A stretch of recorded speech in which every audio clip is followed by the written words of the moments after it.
नमस्कार, मैं हूं आपके साथ राधा अग्रवाल और आप देख रहे हैं स्पेशल रिपोर्ट। रात के 8 बज चुके हैं और आपको हर एक स्पेशल रिपोर्ट दिखाएंगे जिसमें देश में आज की बड़ी खबरें रही हैं। तो सबसे पहले भारत में हिंदुओं की जनसंख्या घट गई है।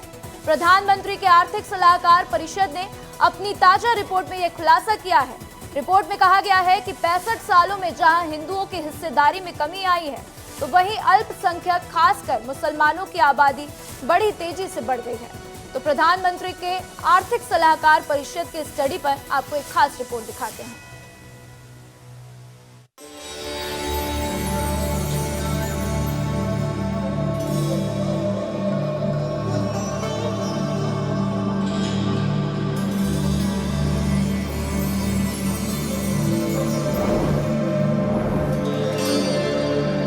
भारत हिंदू बहुल आबादी वाला देश।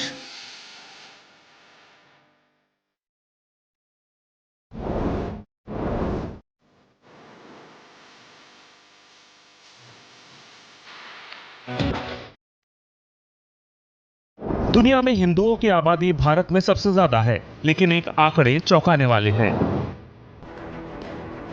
प्रधानमंत्री के आर्थिक सलाहकार परिषद की एक स्टडी जहां पाया गया कि भारत में हिंदुओं की आबादी में काफी कमी आई है, वो भी 7.8%।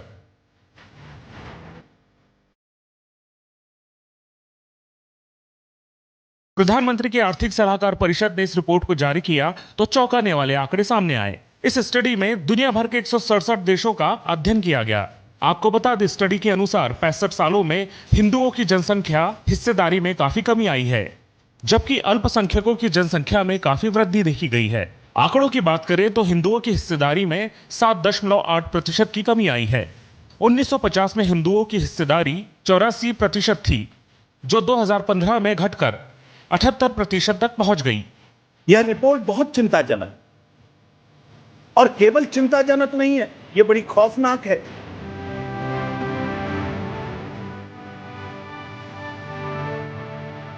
हिंदुओं की आबादी घट रही है और मुस्लिम समाज की आबादी कितनी बढ़ गई है।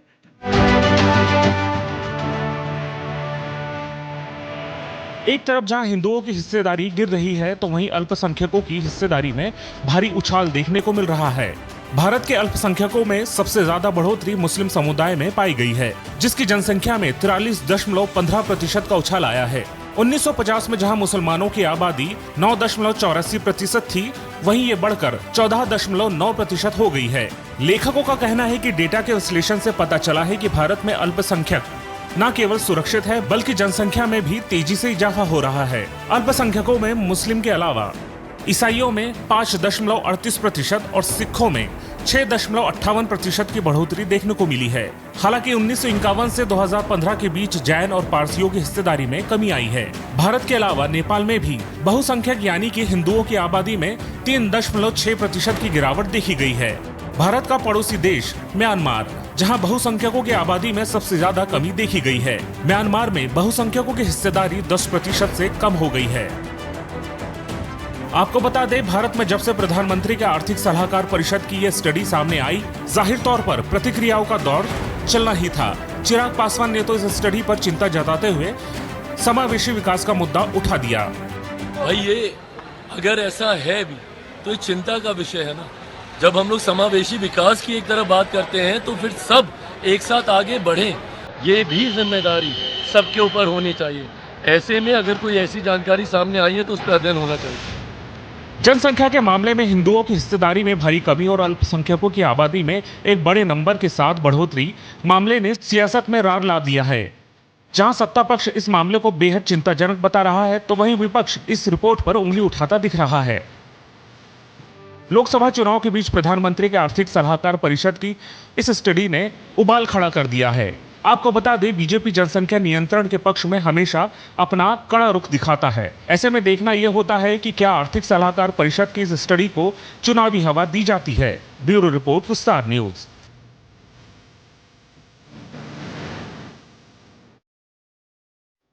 तो देश में इन दिनों चुनावी मौसम चल रहा है।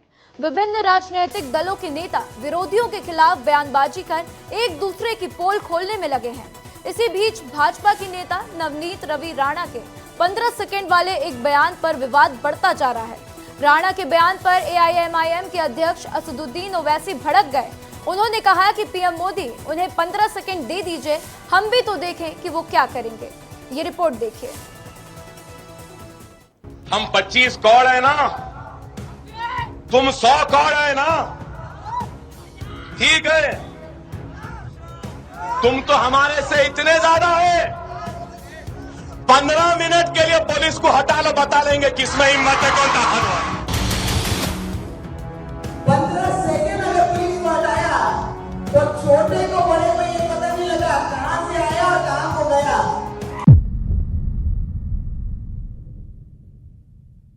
महाराष्ट्र के अमरावती से भाजपा सांसद नवनीत कौर राणा हैदराबाद से बीजेपी प्रत्याशी माधवी लता के समर्थन में प्रचार करने हैदराबाद पहुंची थी। वहां उन्होंने जनसभा संबोधित किया। सब कुछ ठीक चल रहा था, लेकिन नवनीत राणा ने ओवैसी बंधुओं के खिलाफ विवादित बयान दे बैठी। दरअसल नवनीत ने अकबरुद्दीन ओवैसी के 2013 के एक बयान का जिक्र किया, जिसमें जूनियर ओवैसी ने कहा था कि 15 मिनट के लिए पुलिस हटा दी जाए तो हम 25 करोड़ 100 करोड़ हिंदुओं को खत्म कर देंगे। बस मौका भी चुनावी था और जगह भी ओवैसी बंधुओं का गढ़ हैदराबाद था। नवनीत राणा ने मौका देखा और फिर सियासी हलकों में घमासान मचा दिया। तो छोटा भाई बड़ा भाई ना, छोटा और बड़ा। छोटा बोलता है कि पुलिस को 15 मिनट हटा दो तो हम दिखाएंगे बोले कि क्या कर सकते हैं। छोटे को मेरा कहना है तेरे को 15 मिनट लगेंगे छोटे, और हमको सिर्फ 15 सेकंड लगेंगे। 15 सेकंड पुलिस को हटाया, 15 सेकंड अगर पुलिस को हटाया तो छोटे को बड़े में ये पता नहीं लगा कहां से आया और कहां को गया। सिर्फ 15 सेकंड लगेंगे हम लोगों को किसी ना।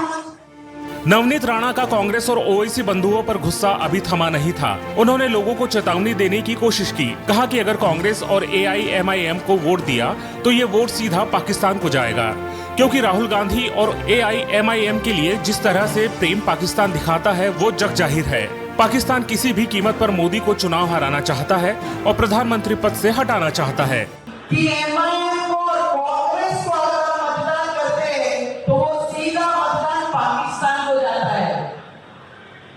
क्योंकि जिस तरीके से एमआईएम के लिए और कांग्रेस पे राहुल गांधी प्रेम पाकिस्तान वहां से दिखा रहा है कि मोदी को हराओ और राहुल गांधी को जिताओ।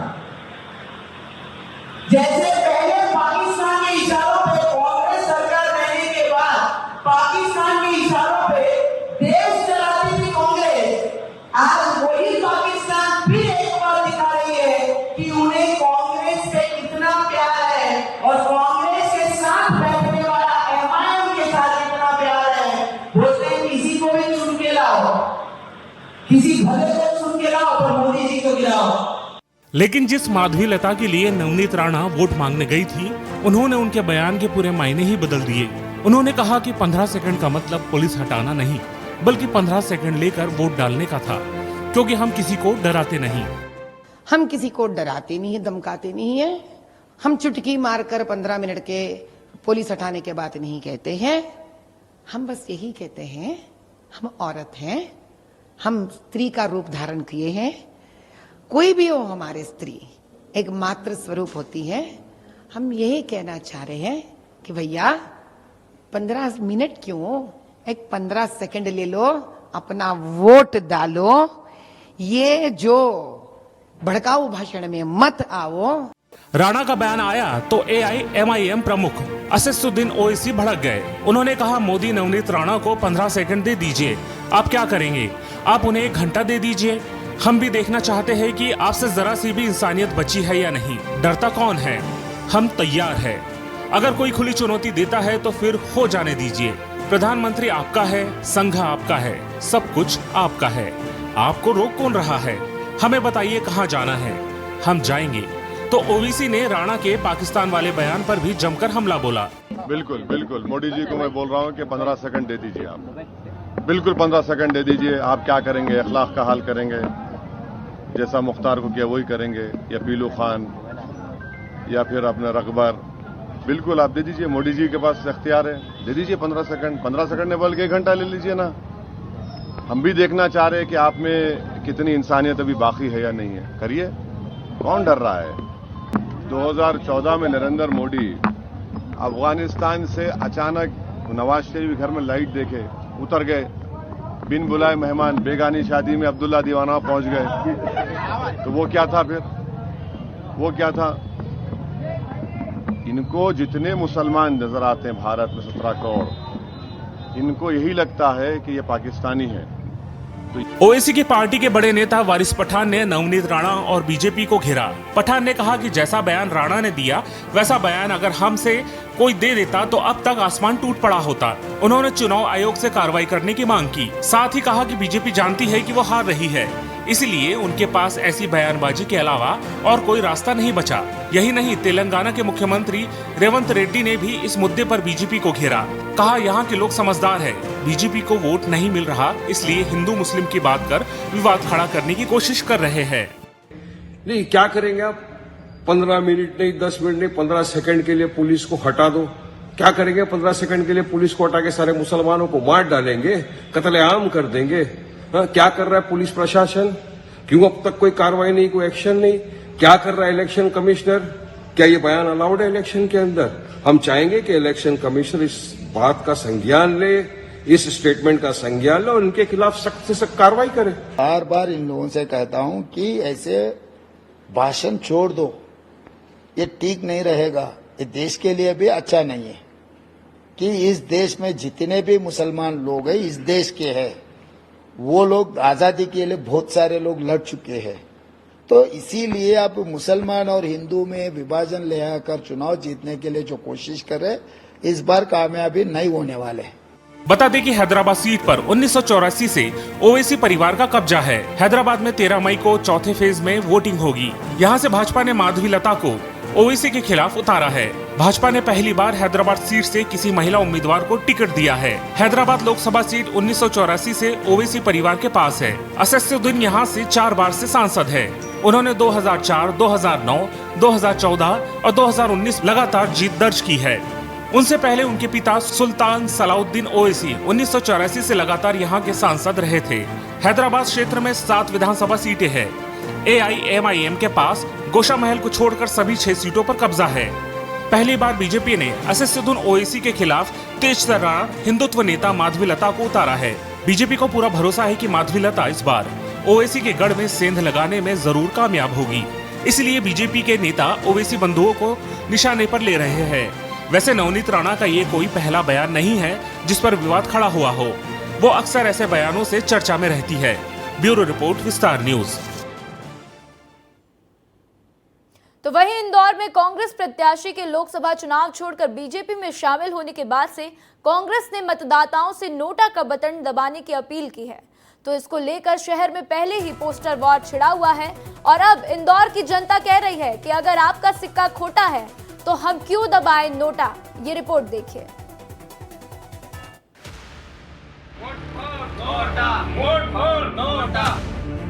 अपना वोट नोटा को अवश्य देगा। हम चाय पिला के आपसे निवेदन करते हैं।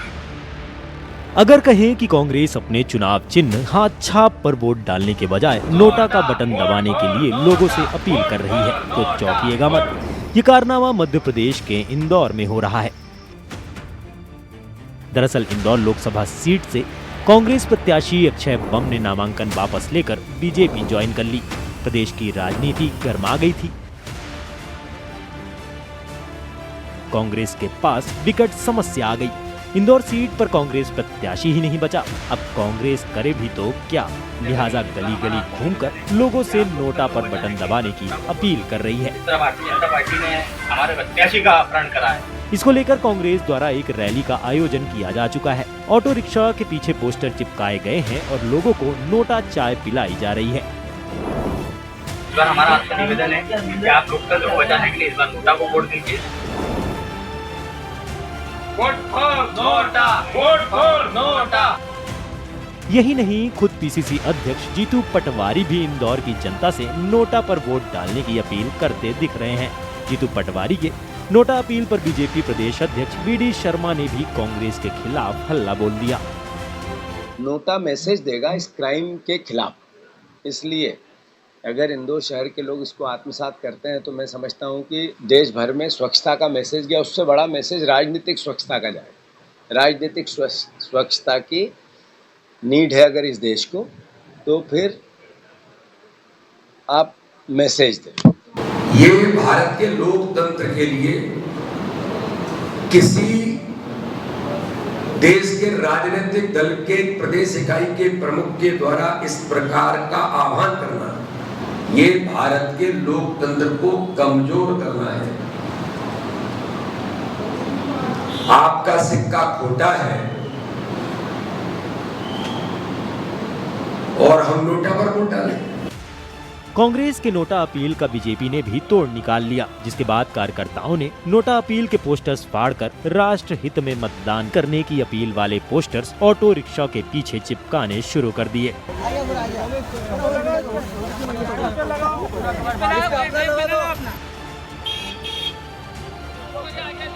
जनता के बीच चुनावी समर के इस गतिविधि की मिलीजुली प्रतिक्रिया मिल रही है। मतदाता अपनी अपनी इच्छा अनुसार पार्टी की विचारधारा पर स्टैंड लेते नजर आ रहे हैं। गलत तो नहीं है वो, क्यों?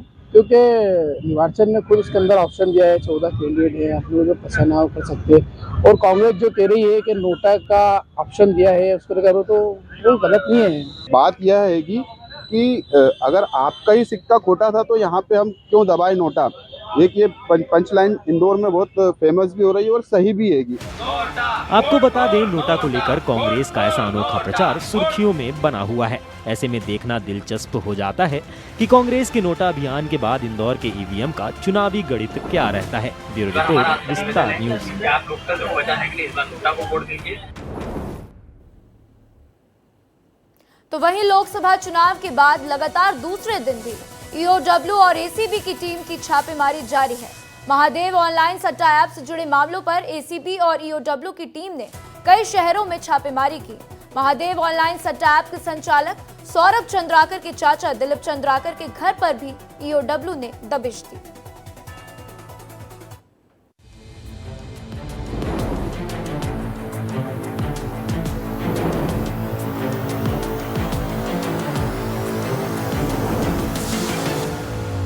छत्तीसगढ़ में महादेव सट्टा ऐप को लेकर ईओडब्ल्यू की टीम ने राजधानी रायपुर समेत प्रदेश भर में छापेमारी की है। ईओडब्ल्यू का सबसे बड़ा एक्शन दुर्ग, रायपुर, भिलाई, बिलासपुर, कांकेर और राजनांदगांव में चल रहा है। ईओडब्ल्यू के अधिकारियों के साथ बड़ी संख्या में सुरक्षा बल भी मौजूद है। छापे की कार्रवाई में सबसे ज्यादा सराफा कारोबारी शामिल हैं। पिछले दिनों महादेव बेटिंग ऐप के आरोपियों को रिमांड में लेकर ईओडब्ल्यू के अधिकारियों ने पूछताछ की थी। इस दौरान पूछताछ में जो नाम सामने आए थे, आज उनके घरों और ठिकानों पर छापेमारी की गई। निलंबित एएसआई चंद्रभूषण वर्मा के यहाँ रेड। महादेव सट्टा ऐप के आरोपी चंद्रभूषण वर्मा के घर भी ईओडब्ल्यू की टीम पहुंची। चंद्रभूषण वर्मा न्यायिक रिमांड पर जेल में बंद है।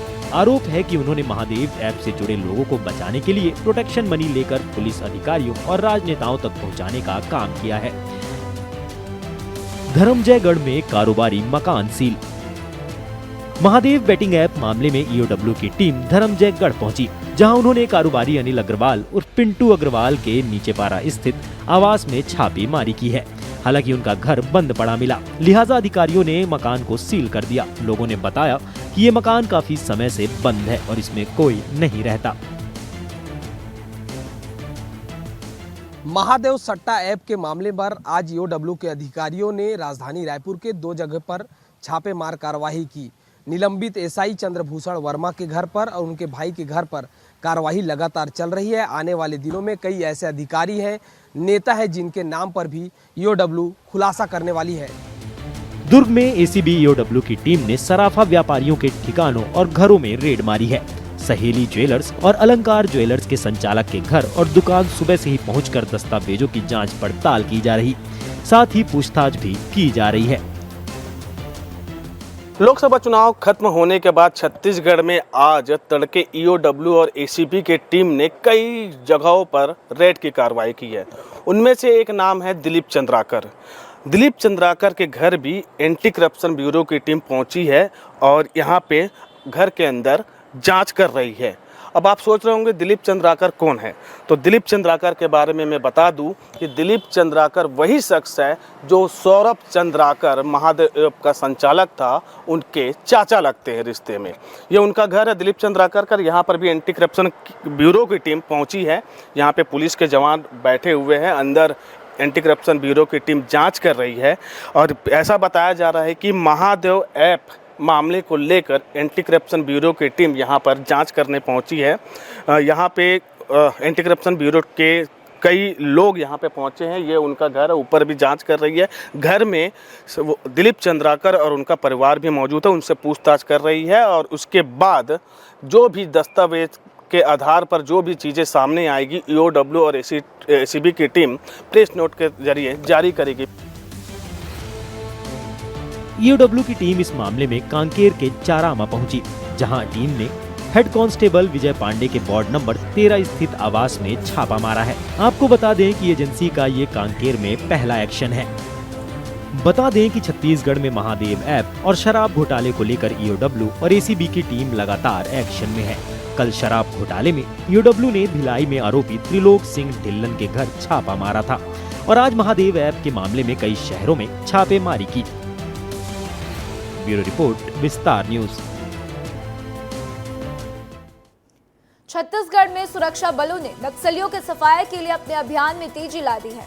आज जहां सुकमा में सुरक्षा बलों ने इनामी नक्सलियों को गिरफ्तार किया, तो वहीं गरियाबंद उड़ीसा बॉर्डर पर समीप सुरक्षा बलों और नक्सलियों के बीच मुठभेड़ की खबर सामने आई। ये रिपोर्ट देखिए।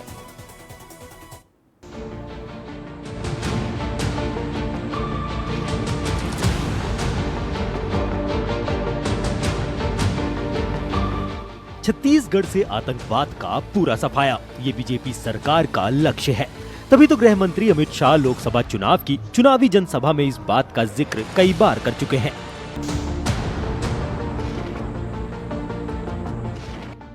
हमारे मुख्यमंत्री उप मुख्यमंत्री की जोड़ी ने इतने कम दिन में 54 से ज्यादा नक्सलवादियों को ढेर करने का काम किया।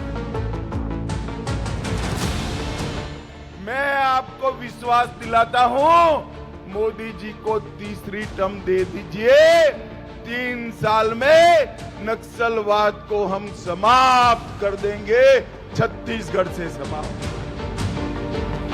छत्तीसगढ़ को पूरी तरह नक्सलवाद से मुक्त करने के लिए सरकार और प्रशासन दोनों एक्शन मोड में है। नक्सलियों पर नकेल कसने के लिए सुरक्षा बल कैंप लगा रहे हैं, नक्सलियों पर इनामी घोषणा कर रहे हैं और तो और पूरी रणनीति के साथ नक्सलियों से मुठभेड़ भी कर रहे हैं, जहां सुरक्षा बलों को बड़ी सफलता भी हाथ लगती रही है।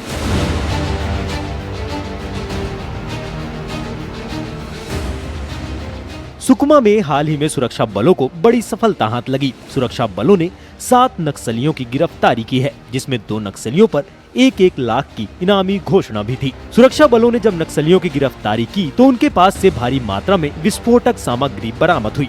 आपको बता दें, सुरक्षा बलों को पहले से ही नक्सलियों की जानकारी थी, जिसके बाद सर्च ऑपरेशन के बाद नक्सलियों की गिरफ्तारी कर ली गई।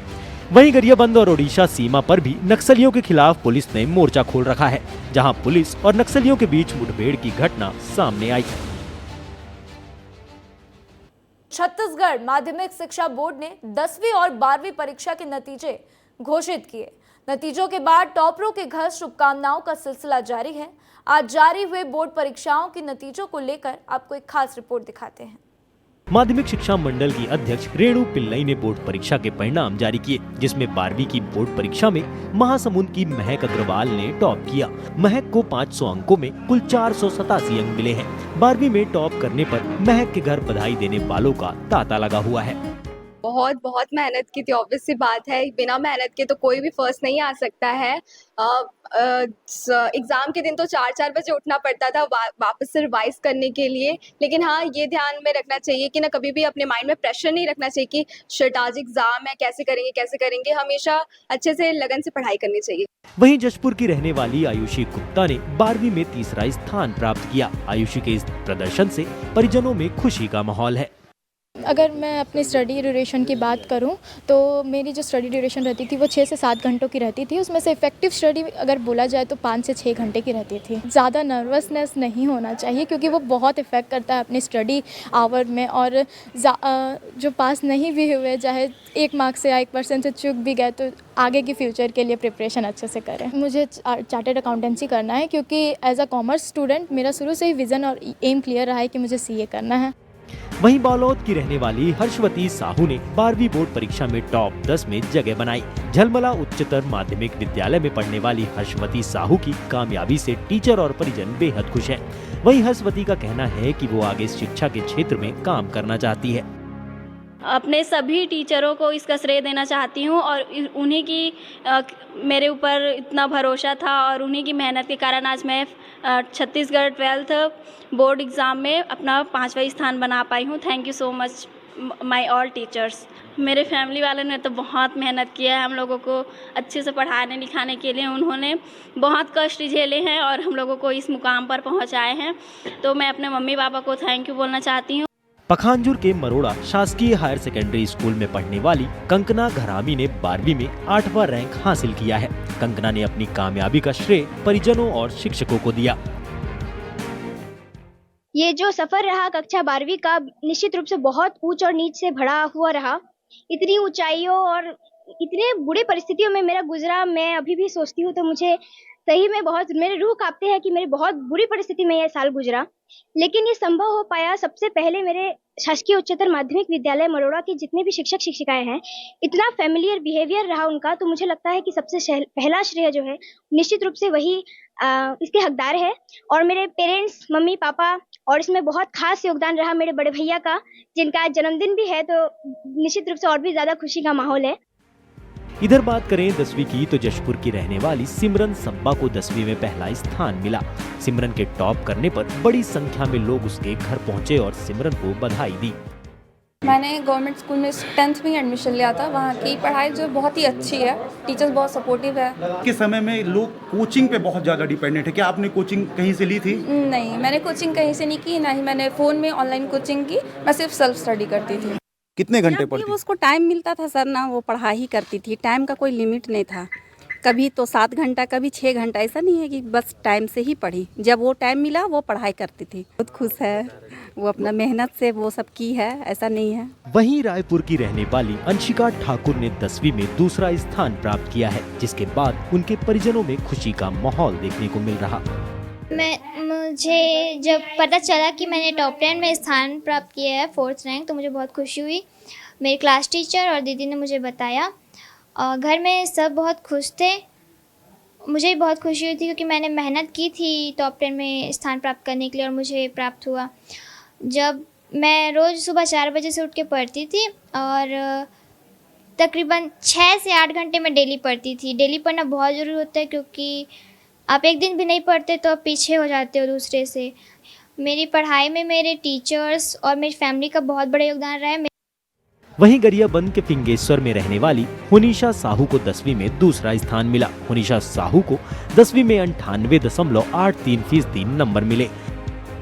मैं प्रतिदिन 7 से 8 घंटे पढ़ाई करती थी। जो भी स्कूल में बोला जाता था उसका पूरा पालन करती थी और जैसा टीचर बोलते थे वैसा ही करती थी। और डेली सुबह 4 बजे उठती थी मैं और रात को 10-11 बजे तक पढ़ाई करती थी। टीचर स्कूल में जिस तरह से पढ़ाते, जिस तरह गाइड करते, उन्हीं की वजह से आज यहाँ पर हूँ।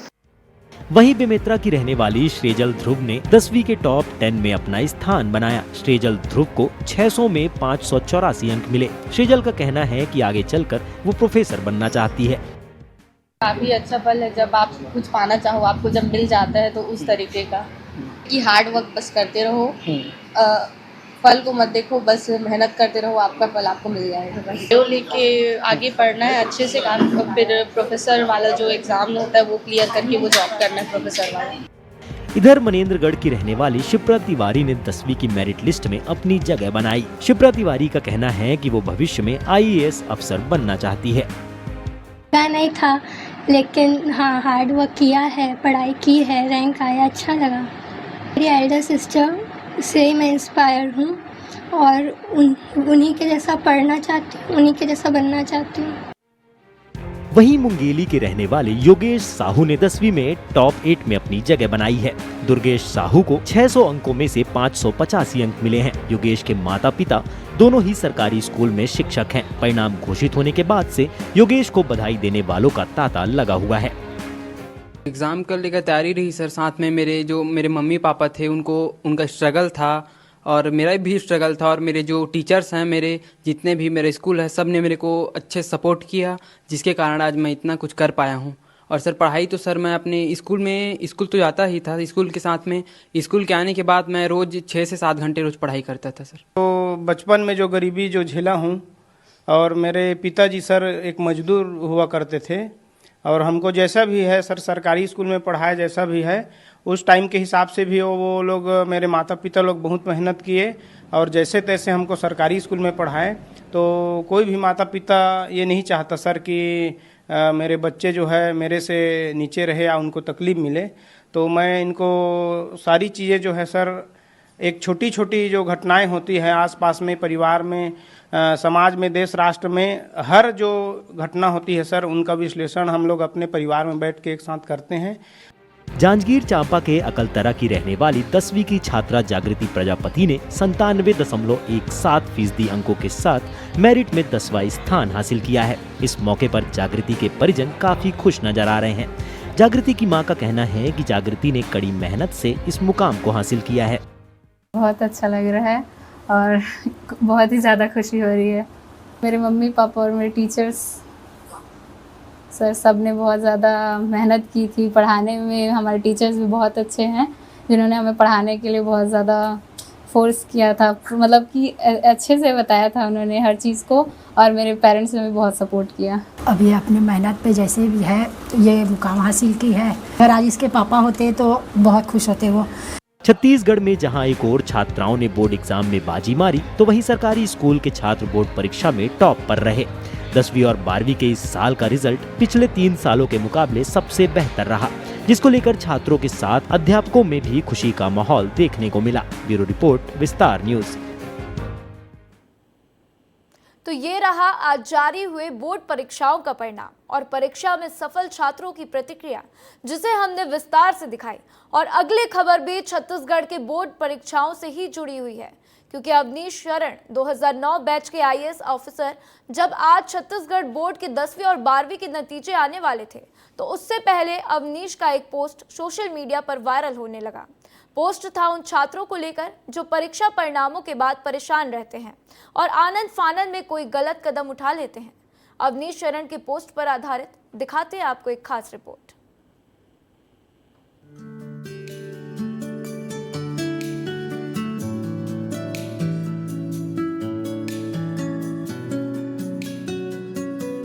परीक्षा परिणामों के बाद छात्रों के जीवन में स्ट्रेस एक बड़ी समस्या होती है। आए दिन परीक्षा में कम नंबर और फेल होने पर बहुत सारी खुदकुशी की घटनाएं भी सामने आती रहती हैं।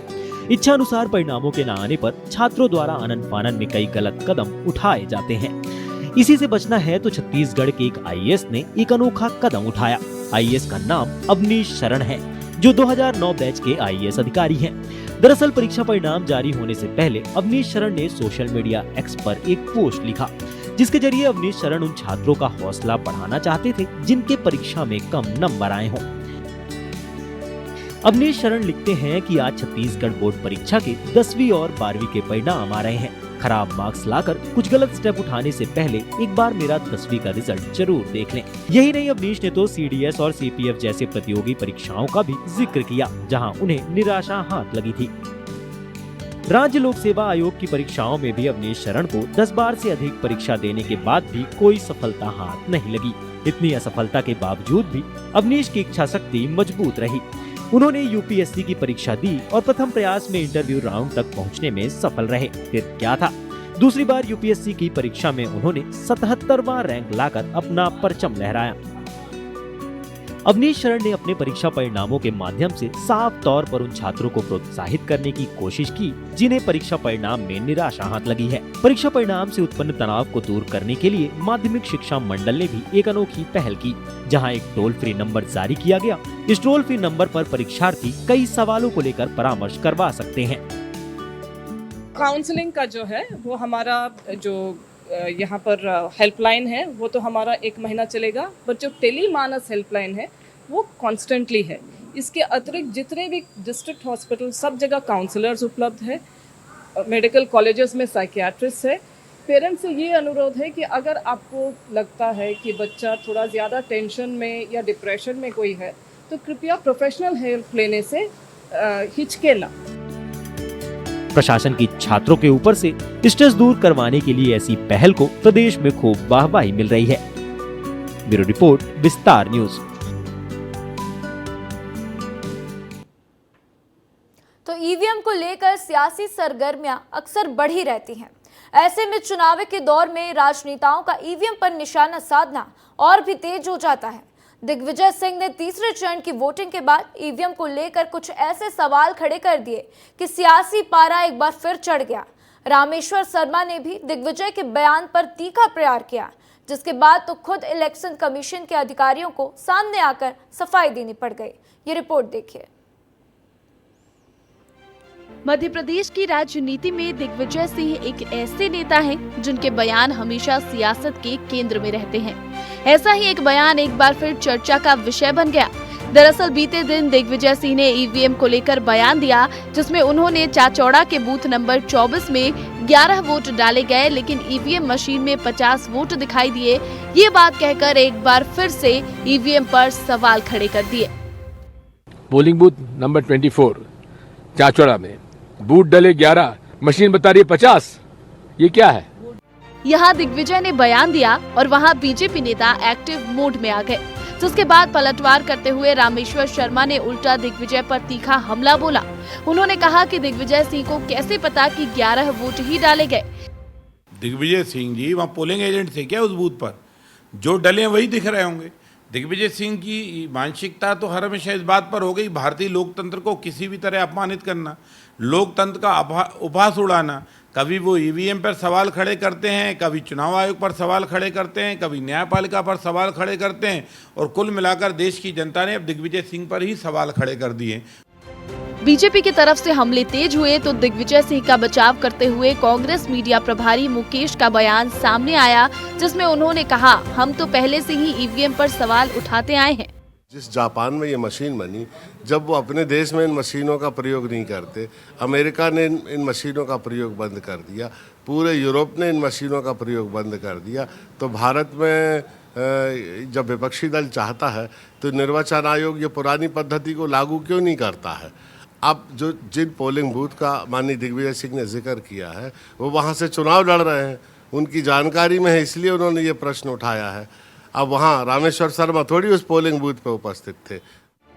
विवाद बढ़ा तो बयानबाजियों का दौर शुरू हो गया, जिसके बाद चुनाव आयोग को सामने आकर पूरे मामले पर सफाई देनी पड़ी। इस घटना की जब हमें वक्तव्य हमने देखा तो वहाँ कलेक्टर से बात की। कलेक्टर ने वहाँ पे उस मतदान केंद्र के पीठासीन अधिकारी से बात की। कांग्रेस पार्टी के जो एजेंट थे, नाम मुझे याद है, प्रद्युम्न भार्गव थे, उनसे बात की और वहाँ के जो बाकी लोगों से भी चर्चा की। वहाँ कहीं कोई ऐसी स्थिति नहीं थी कि 11 वोट डले हों या 50 वोट दिख रहे हैं, तो ऐसी कहीं कोई स्थिति वहाँ नहीं पाई गई। लोकसभा चुनावों के दौरान समय समय पर ईवीएम पर सवाल उठते रहे हैं और उसकी विश्वसनीयता सवालों के घेरे में रही है। ऐसे में दिग्विजय के आरोप पर रामेश्वर शर्मा के पलटवार के बाद सियासत तेज होती दिख रही थी, पर चुनाव आयोग के सामने आने के बाद फिलहाल तो इन आरोपों पर विराम लग गया है। तो भारत के 132 नागरिक आज देश के सर्वोच्च नागरिक सम्मान पद्म पुरस्कार से सम्मानित किए गए। राष्ट्रपति द्रौपदी मुर्मू ने जनवरी में ही इस पुरस्कार से सम्मानित होने वाले सभी नागरिकों के नाम का ऐलान कर दिया था।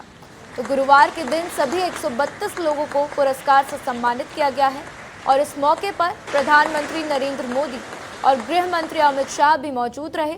अभिनेत्री विजयंती माला सहित 5 लोगों को पद्म विभूषण से सम्मानित किया गया, तो वहीं 17 लोगों को पद्म भूषण और 111 लोगों को पद्मश्री से सम्मानित किया गया है। तो देश की पहली महिला सुप्रीम कोर्ट जज दिवंगत फातिमा बीबी को पद्म भूषण से सम्मानित किया गया। तो अलग अलग क्षेत्रों में उल्लेखनीय काम करने वाले लोगों को पद्म पुरस्कार से सम्मानित किया गया है।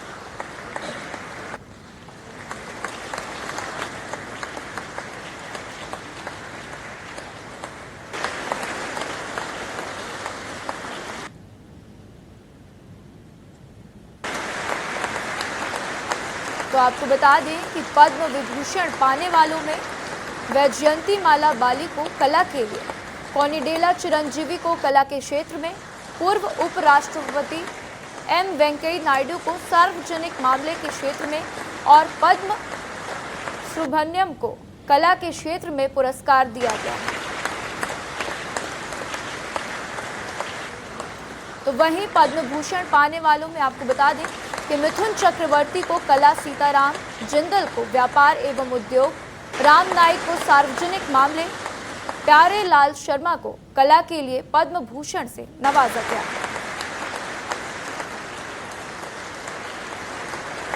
तो पद्मश्री पाने वालों में 3 नाम छत्तीसगढ़ से और 4 नाम मध्य प्रदेश से शामिल हैं। तो छत्तीसगढ़ के रामलाल बरेट को कला के लिए, छत्तीसगढ़ के जागेश्वर यादव को सामाजिक कार्य के लिए, छत्तीसगढ़ के हेमचंद मांझी को चिकित्सा के लिए, तो मध्य प्रदेश के कालूराम बामनिया को कला के लिए, तो वहीं मध्य प्रदेश के ही सत्येंद्र सिंह लोहिया को खेल के लिए मिला है। तो मध्य प्रदेश के भगवती लाल राजपुरोहित को साहित्य एवं शिक्षा के लिए सम्मानित किया गया और इसी के साथ मध्य प्रदेश के ओम प्रकाश शर्मा को कला के लिए पद्मश्री से नवाजा गया।